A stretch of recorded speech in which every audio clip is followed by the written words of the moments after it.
কিভাবে একটা মেয়ে বলতে পারে যে আমি যদি খোলামেলা পোশাকে নাই চলতে পারি, ইসলাম যদি আমাকে পর্দার মধ্যে বন্ধ করে রাখে, তাহলে এই দেশটা স্বাধীন করে কি লাভ হইল? আমি তো স্বাধীনতা পাইলাম না। তো এইভাবেই আজকে মুসলিমরাও চাচ্ছে কি যে আজকে যদি এখানে ভোটাভুটি হয় যে কোরআনের আইন দেশে বাস্তবায়ন হোক, কারা চায়? শতকরা 90% মুসলিমের মধ্যে 85% মুসলিম বলবে আমরা ইসলামিক শাসন চাই না। কেন? ইসলামিক শাসন হলে আমাদেরকে ঘরের মধ্যে আবদ্ধ থাকতে হবে, পর্দা করে জীবনযাপন করতে হবে, স্বামীর আনুগত্য করতে হবে, আল্লাহ এবং তার রাসূলের বিধানকে মেনে নিতে হবে। আমাদের দ্বারা এত কিছু সম্ভব না, কারণ আমরা বিজাতিদের সভ্যতা বহন করছি অন্তরে। এই বিজাতিদের সভ্যতা অন্তরে লালন পালন করেছিল প্যালেস্টাইন। এই প্যালেস্টাইন লালন পালন করার কারণে বিগত দিন একটা ভিডিও ফোকাস হয়েছে যে এই শবে কদরের রাতে তারা আল্লাহ রাব্বুল আলামিনের কাছে হাত তুলে দোয়া করছে, অথচ ওয়াল্লাহি আল্লাহর কসম আমি আমার এই দু চোখ দিয়ে দেখলাম না ভিডিওতে যে কোনো একটা মানুষের দাড়ি রাখছে। ভিডিওতে যখন পায়ের নিচে ভিডিও ধরছে তখন দেখা যাচ্ছে না যে কোনো মানুষের প্যান্টটা টাকনুর ওপরে আছে। আপনি কিভাবে এই মানুষ আল্লাহর কাছে দোয়া করলে আল্লাহ তার দোয়া কবুল করবে? এটা আমার বুঝে আসে না।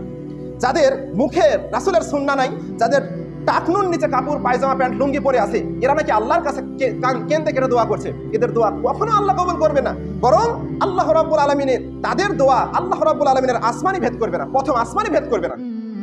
কারণ এই সকল মুসলিমরা আজকে বিজাতিদের সভ্যতা বহন করছে।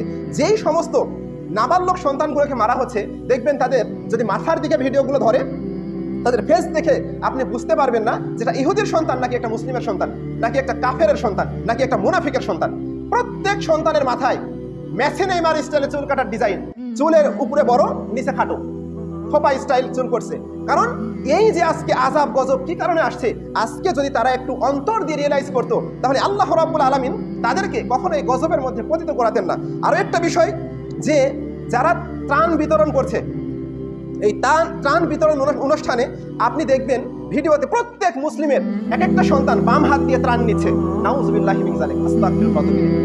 তারে মানে আজকে তারা বিজাতিদের সভ্যতা বহন করতে করতে এমন একটা পর্যায়ে চলে গেছে যে এখন বিপদে পড়ছে তাই আল্লাহকে ডাকছে। কিন্তু যদি আল্লাহ রাব্বুল আলামিন তাদের বিপদটা কাটিয়ে দেন, তখন তারা এমনভাবে আট নিয়ে চলবে যে তারা কখনো বিপদেই পড়েনি, আর বিপদে পড়ে কখনো বিপদ থেকে আল্লাহর কাছে উদ্ধার হইতেই চায়নি। আজকে মুসলিমদের সভ্যতা এমন। অথচ আজকে একজন বাংলাদেশের বিখ্যাত একজন দায়ী বলছে যে আমি প্যালেস্টাইনে গিয়ে যখন ত্রাণ বিতরণ করছি, তো দেখলাম প্রত্যেক শিশু বাম হাত এগিয়ে দিয়ে আমার কাছ থেকে ত্রাণ নিচ্ছে। তো আমি ত্রাণ বিতরণ থামিয়ে দিলাম, আরবিতে কয়েকটা হাদিস পাঠ করলাম। পাঠ করার পর তাদেরকে বোঝালাম যে বাম হাতে শয়তান খায়, শয়তান পান করে, এটা শয়তানের কর্ম, এটা শয়তানের কাজ। আল্লাহ কি বলেছেন যে তোমরা শয়তানের পথ অনুসরণ করো না। কিন্তু আজকে প্রত্যেকটা সন্তান দেখি বাম হাত দিয়ে নিচ্ছে। আমি তাদেরকে আরবিতে কথা বললাম, কিন্তু আরবি আমার চাইতে তারা বেশি ভালো বুঝে। কেন? তারা হচ্ছে তাদের ভাষাই হচ্ছে আরবি।